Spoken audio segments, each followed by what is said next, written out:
So you've got this amazing idea, right? And you know the perfect person to build it with. Teaming up just feels like the next logical step. But should it be? Today, we're diving into what I'm calling the partnership gamble.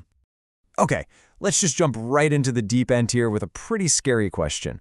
Imagine your partner makes a bad call, a really big one. Could that single mistake, that one decision they made, actually end up costing you your house? It sounds extreme, I know, but it gets right to the heart of what we need to talk about today.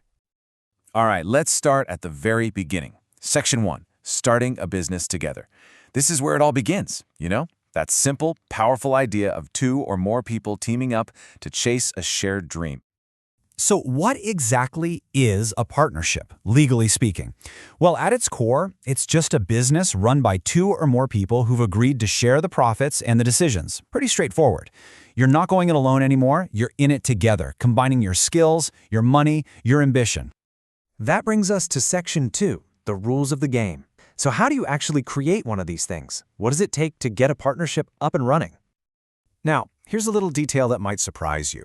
For most regular businesses, there's actually a limit. You can have a maximum of 100 partners. But for what are called professional firms, think lawyers, doctors, accountants, there's no limit at all.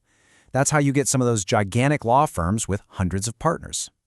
And here's the thing that makes it so tempting. Setting one up is ridiculously simple. We're talking almost no paperwork, very few formalities. In fact, in some places like India, you don't even need a written agreement. You could literally start a legally binding partnership with a friend over a handshake.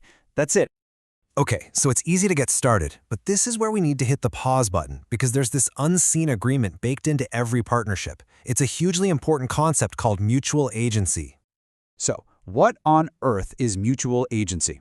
This is the absolute core of how a partnership works. It means every single partner is an agent for the whole business. And as an agent, they have the power to make decisions, to sign contracts, and to take actions that legally bind everyone else in the firm. Let's break that down because it's a big deal. Think about a normal situation where you hire an agent. You give them limited authority, right? You tell them exactly what they can and can't do. But in a partnership, whoa, it's the complete opposite. Each partner is basically giving every other partner almost unlimited authority. So if your partner signs a massive contract, legally speaking, it's exactly the same as if you signed it yourself. So what does this actually mean when things don't go according to plan? Let's move to Section 4, when it all goes wrong. I'm going to walk you through a quick example that shows this risk in action. Here's a simple and sadly all too common story. Step 1, you and a friend start a business together. Everyone's excited. Step 2, your partner, maybe with the best of intentions, goes out and gets a business loan in the company's name, but they don't tell you. And then Step 3, the business hits a wall and fails. Now there's no money left to pay back that loan. And let's make it real. Let's put a number on it. Say it was a loan for 100,000 rupees. It was taken out in your firm's name, but you had no idea. The thing is, the bank doesn't care who signed the papers. All they know is that the partnership owes them money. So, here's the 100,000 rupee question, right? The business is broke. It has absolutely no assets left. Who has to pay the bank? The answer lies in this one critical legal principle. There is no distinction between a partnership firm and the partner.